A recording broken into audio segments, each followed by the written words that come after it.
अस्सलाम वालेकुम फ्रेंड्स, स्वागत है आपका इस यूट्यूब चैनल जेके स्टडी मटेरियल में। तो जेके बोस के जितने भी 10th 11th 12th क्लास के स्टूडेंट्स हैं, जैसे कि इस साल जेके बोस ने कश्मीर डिवीजन और जम्मू के विंटर जोन के रेगुलर स्टूडेंट्स के लिए सिलेबस में 15% रिलैक्सेशन दी। अब यहाँ पर मैंने कल वीडियो बनाया था जिसमें मैंने आपको बताया था मार्किंग किस हिसाब से होगी, तो आपने पेपर किस हिसाब से अटेम्प्ट करना है। तो बहुत से ऐसे बच्चे हैं जिनकी यहाँ पर मुझे कमेंट आई, मैसेज आई, वो उसको अच्छे तरीके से समझ ना सके।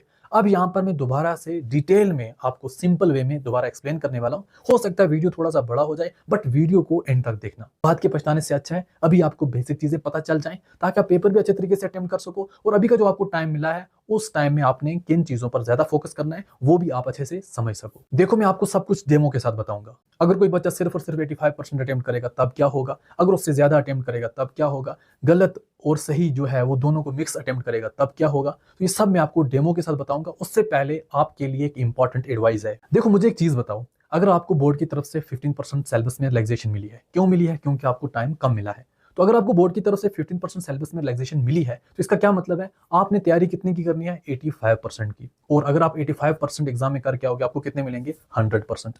80 मार्क्स का पेपर है, आपने सिर्फ 68 ही अटेम्प्ट करने हैं। तो इसका क्या मतलब है? तो आपने तैयारी भी 68 ही की तो करनी है ना। आपको 12 मार्क्स की रिलैक्सेशन देगी। वो 12 मार्क्स आपको 3 यूनिट है 4 मार्क्स वाले, तो इसका मतलब आपने 3 यूनिट नहीं पढ़ने हैं। 4 वाले 3 यूनिट आप छोड़ दोगे, बाकी यूनिट अच्छे तरीके से प्रिपेयर करोगे, उसको आप ज्यादा टाइम दोगे, उन 68 मार्क्स को रिवीजन पे रिवीजन करोगे। जो आप 12 मार्क्स को टाइम देने वाले थे वो भी आप यहाँ पर रिवाइज करोगे उन बेस्ट 68 को। और एग्जाम में भी आपको टाइम पूरा मिलेगा 80 मार्क्स वाला। वहां पर जब आप पेपर अटेम्प्ट करोगे, आप देखोगे हाँ मुझे ये वाला क्वेश्चन आता है क्योंकि मैंने ये यूनिट प्रिपेयर किया था। बीच में कोई नहीं आता क्योंकि मैंने वो यूनिट मैंने प्रिपेयर ही नहीं किया था। बट आप 68 मार्क्स के 68 अटेम्प्ट करके जब आओगे तो वो आपको 80 बन जाएंगे। उससे ज्यादा आपको क्या जरूरत है? 90 तो बनेंगे नहीं आपके। फिर आपने टाइम क्यों वेस्ट करना? जितने भी हमारे यहाँ पर स्टूडेंट्स हैं, आप सबको मैं एक ही चीज बोलूंगा, अगर आपको बोर्ड वालों की तरफ से रिलैक्सेशन मिली है वो यही मिली है ना कि आप अपने सिलेबस के हिसाब से 15% को छोड़ दो, साइड कर दो, 85 पर ही फोकस करो। क्योंकि पेपर आपको पूरा दिया जाएगा, बोर्ड वाले आपको वहां से डिलीट नहीं कर सकते। बोर्ड वाले अगर लास्ट के 3 यूनिट डिलीट करेंगे, क्या पता किसी ने वही पहले से प्रिपेयर किए होंगे। तो इसलिए आपको पेपर पूरा मिल रहा है। भाई साहब, 80 मार्क्स का पूरा पेपर है, इस पूरे को देखो। तो इसमें से 68 यहाँ पर आपने जो रिवाइज किए घर में पढ़े हैं वो आप लिख लो। जब आप 68 करोगे आपको 80 मिल जाएंगे। इससे ज्यादा आपको क्या चाहिए? तो इसलिए मेन फोकस जो आपका है ना वो यही रहना चाहिए। आप यहाँ पर 85% को अच्छे तरीके से प्रिपेयर करो। हाँ, अगर आपने अच्छे तरीके से 85% रिवाइज कर दिया, उसके बाद भी आपके पास टाइम है, तो बैकअप के लिए 4 to 5 मार्क्स और करके रखो। ज्यादा की जरूरत नहीं है, 4 to 5 मार्क्स जो है वो बैकअप के लिए करके रख लो। हो सकता है आपको जरूरत पड़ जाए। वो कैसे जरूरत पड़ेगी वो मैं आपको अभी बताऊंगा। देखो, यहाँ पर मैं जो आपको एग्जाम्पल के साथ समझाने वाला हूँ वो मैं एज अ 80 मार्क्स का समझाऊंगा, क्योंकि 10th वाले बच्चों को 80 मार्क्स का पेपर आएगा, 68 अटेम्प्ट करना है। तो इसी हिसाब से 11 12th वाले भी समझ लो। 10th वाले छोटे बच्चे हैं, उनको अगर समझाएंगे 11 12th वाले उसी हिसाब से अपना रिलेट कर लेंगे। अब पहले मैं आपको समझाता हूँ। कोई ऐसा बच्चा है जिसने, जैसा कि उसको 80 मार्क्स का सब्जेक्ट था, उसने अपने सिलेबस के हिसाब से सिर्फ और सिर्फ 68 मार्क्स अच्छे तरीके से प्रिपेयर किए, फुल बार बार रिवाइज किया। जब पेपर करने के लिए आया तो उसने क्या किया, ये वाला 4 मार्क्स का क्वेश्चन था तो 4 अटेम्प्ट किए, ये 4 का था 4 अटेम्प्ट किए।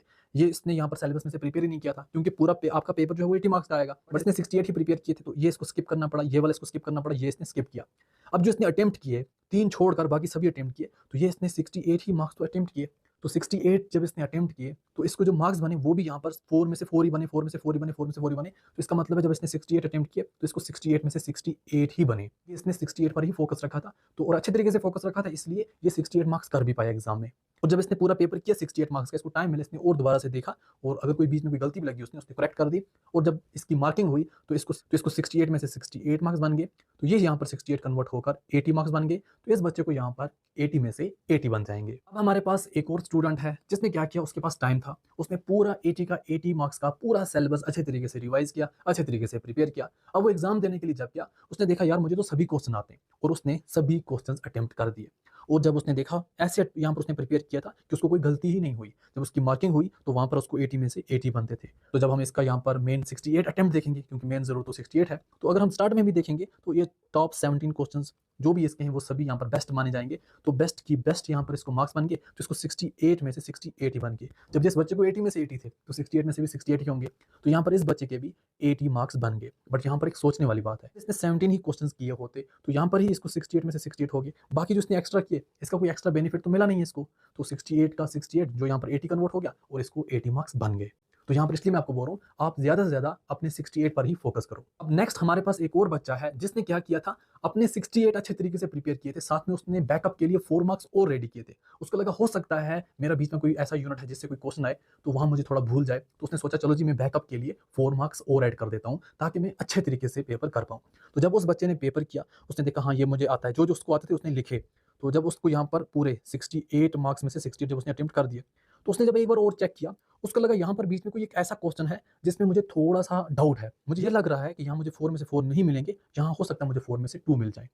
अब अगर वो यहाँ पर इसी हिसाब से देखेगा तो इसका मतलब अटेम्प्ट तो इसने 68 ही किए, बट इसके 2 मार्क्स लॉस हो जाएंगे, वो यहाँ पर 66 बन जाएंगे। तो ये 66 अगर कन्वर्ट होंगे तो वो कितने बन जाएंगे 77, तो इसको 80 में से 77 बने। बट इसके पास यहाँ पर ऑप्शनल एक बैकअप था, उसको लगा ये तो मुझे अगर 4 में से 2 बनेंगे तो ये 3 क्वेश्चन ऐसे हैं, यहाँ तो मैंने एक यूनिट एक्स्ट्रा पढ़ा था तो ये मुझे यहाँ पर 4 मार्क्स वाला अच्छे तरीके से आता है तो ये मैं दोबारा कर लेता हूँ। उसने ये वाला क्वेश्चन भी कर लिया।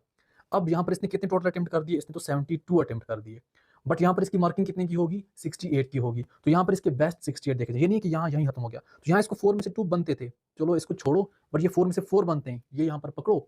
तो यहाँ पर इसके कितनी होगी अटेम्प्ट, ये वाला बिल्कुल छोड़ दिया जाएगा। तो यहाँ पहली अगर हम बेस्ट देखें तो बेस्ट इसके 68 में से 68 हो गए और ये 68 कन्वर्ट हो गए 80 बन गए और यहाँ पर इसको फुल मार्क्स बन गए। अब यहाँ पर कुछ ऐसे बच्चे भी होंगे जो यहाँ पर पूरा 68 मार्क्स भी अटेम्प्ट नहीं कर पाएंगे, वो उससे कम अटेम्प्ट कर पाएंगे। अब उनका क्या होगा, अब फॉर एग्जाम्पल कोई ऐसा स्टूडेंट है जब वो यहाँ पर उसने प्रिपेयर इसी हिसाब से किया था, जब वो पेपर देने के लिए गया उसको लगा हाँ ये 4 मार्क्स वाला मुझे आता है, मुझे 4 मार्क्स मिल गए, ये इसको आता ही नहीं था, उसने अटेम्प्ट ही नहीं किया, ये अटेम्प्ट नहीं किया, यहाँ 4 में से 3, ये इसको हाफ आता था, जो मैं यहाँ पर 4 में से 3 रख रहा हूँ या 4 में से 2 रख रहा हूँ, इसका मतलब उसको उसकी कम नॉलेज थी। उसने ये भी अटेम्प्ट किया 4 में से 2, उसने ये भी अटेम्प्ट किया 4 में से 3, उसने यहाँ पर ये बाकी अटेम्प्ट किए। अब अगर हम इसको टोटल काउंट करें तो टोटल में अगर हम देखें तो इसने जो यहाँ पर अटेम्प्ट किए हैं वो अटेम्प्ट किए हैं टोटल 60 मार्क्स, पूरे 80 नहीं किया है, उसने 60 मार्क्स अटेम्प्ट किए, क्योंकि उसने 1 2 3 4 5 6 7 8 9 10 11 12 13 14 15 क्वेश्चन ही अटेम्प्ट किए थे 4 मार्क्स वाले। इसका मतलब कितने अटेम्प्ट किए 60 मार्क्स अटेम्प्ट किए। अब इन 60 में से उसको जो मार्क्स बनेंगे, इन सिंपल जो बच्चा भी 68 मार्क्स टोटल अटेम्प्ट करके आएगा या 68 से कम ही अटेम्प्ट करके आएगा तो उसको जितने मार्क्स भी बनेंगे वो मल्टीप्लाई हो जाएंगे 1.764 के साथ, तो उसके वो टोटल मार्क्स बन जाएंगे। जो बच्चा भी 68 ही अटेम्प्ट करके आएगा या उससे कम ही अटेम्प्ट करके आएगा वो कितने बनेंगे, जो भी उसके मार्क्स होंगे मल्टीप्लाई हो जाएंगे 1.764। अब जैसे ये बच्चा था इसने टोटल कितने अटेम्प्ट किए, टोटल इसने सिर्फ और सिर्फ 60 ही अटेम्प्ट किए और इन 60 में इसको मार्क्स कितने बनते हैं जब काउंट हुए तो ये यहाँ पर 56 बनते थे। तो ये 56 को अगर हम मल्टीप्लाई करेंगे 1.764 के साथ तो इसको यहाँ पर मार्क्स बन जाएंगे 65। इसने किए कितने थे 56 बट बन कितने 65 बन जाएंगे मार्क्स इसके। तो यहाँ पर जो बच्चा भी अगर 68 ही अटेम्प्ट करके आएगा उसको अगर यहाँ पर 30 मार्क्स बने तो वो 30 इंटू 1.764 हो जाएंगे। ऐसे ही अगर 68 में से कोई सिर्फ 40 करके आएगा मतलब उसको 40 ही बने अगर तो वो 40 इंटू 764 बन जाएगा। तो इसका यहाँ पर ये सिस्टम रहेगा। यहाँ पर कुछ ऐसे बच्चे होंगे जिन्होंने क्या किया होगा, अपने यहाँ पर जब पढ़ाई चल रही थी जैसा कि अभी जो टाइम था पूरा सिलेबस कवर किया, बट किया कैसे, पहले यूनिट में अगर 10 क्वेश्चन थे 2 प्रिपेयर किए, कुछ यहाँ पर दूसरे यूनिट से किए, कुछ तीसरे यूनिट से किए, कुछ फोर्थ यूनिट से किया। उन्होंने खिचड़ी बना दी, हर यूनिट को टच किया बट अच्छे तरीके से नहीं किया, थोड़ा थोड़ा हर जगह से टच किया।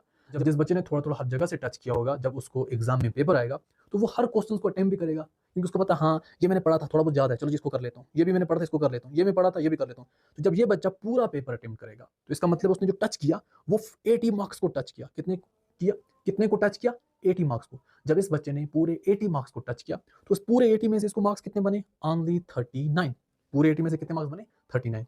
अब यहाँ पर 39 कन्वर्ट नहीं होंगे 1.65 के साथ, क्यों नहीं होंगे, क्योंकि ये तो इसने 80 में से यहाँ पर 39 बनते ना, हमें ये देखने इसको 68 में से कितने बनते हैं, जो इसके 68 मार्क्स हैं उसमें से इसको कितने बनते हैं, बेस्ट 68 में से इसको कितने मार्क्स बनते हैं वो यहाँ पर कंसिडर किए जाएंगे। जब यहाँ पर हम बेस्ट देखेंगे तो यहाँ पर हमारे पास टोटल कितने क्वेश्चन है, टोटल हमारे पास 20 है, तो हमें यहाँ पर कितने देखने हैं टोटल 17 क्वेश्चन, क्योंकि हमारे 17 क्वेश्चन बन जाएंगे 68 मार्क्स। तो हमें कोई भी 3 इसके स्किप करने, 3 हमें कम मार्क्स वाले स्किप करने। एक तो इसको 4 में से 0 आया था इसको हम स्किप कर देते हैं, बाकी जो लोवेस्ट है 4 में से 1 है इसको स्किप करेंगे, फिर 4 में से 1 है इसको हम स्किप करेंगे, जो सबसे कम वाले हैं वो हम स्किप करेंगे क्योंकि बेस्ट इसके हम देखेंगे। तो अगर हम इसको बेस्ट देखें तो बेस्ट इसके 37 बनते हैं, बेस्ट कितने बनते हैं 37, तो 37 जो है इसके कन्वर्ट होकर 43 बन जाएंगे, क्योंकि आपकी जो मार्किंग है वो आपने जो बेस्ट 68 अटेम्प्ट किए हैं, जो आपने 68 अटेम्प्ट किए हैं ना, उन 68 अटेम्प्ट में से आपके कितने मार्क्स बनते हैं वो यहाँ पर कंसिडर होंगे। ऐसा नहीं है कि आपने पूरा पेपर उठाया था, पूरा यहाँ पर 80 में से 39 करके आ गए, या फिर कोई बच्चा पूरा पेपर उठाया 80 में से 68 करके आ गया। 80 में से 68 नहीं होने चाहिए, 68 में से कितने हैं वो यहाँ पर देखे जाएंगे। तो आई होप अब आपको समझ आ गया होगा कि आपका क्या सीन रहने वाला है। तो इन सिंपल आपने ज्यादा फोकस किस पे करना है, जो आपको बोर्ड वालों ने रिलैक्सेशन दी है कि यार 15% छोड़ो, याद ही मत करो, आपके पास इतना टाइम नहीं है, तो फिर आपने याद क्यों करना, तो मत करो ना याद। जब आप 85% को अच्छे तरीके से रिवाइज करोगे, फुल टाइम दोगे, तो आप अच्छे तरीके से पेपर भी कर पाओगे। जब आप 85% करके आओगे एग्जाम में, तो वो 85% 100% बन जाएंगे। तो टेंशन किस बात की?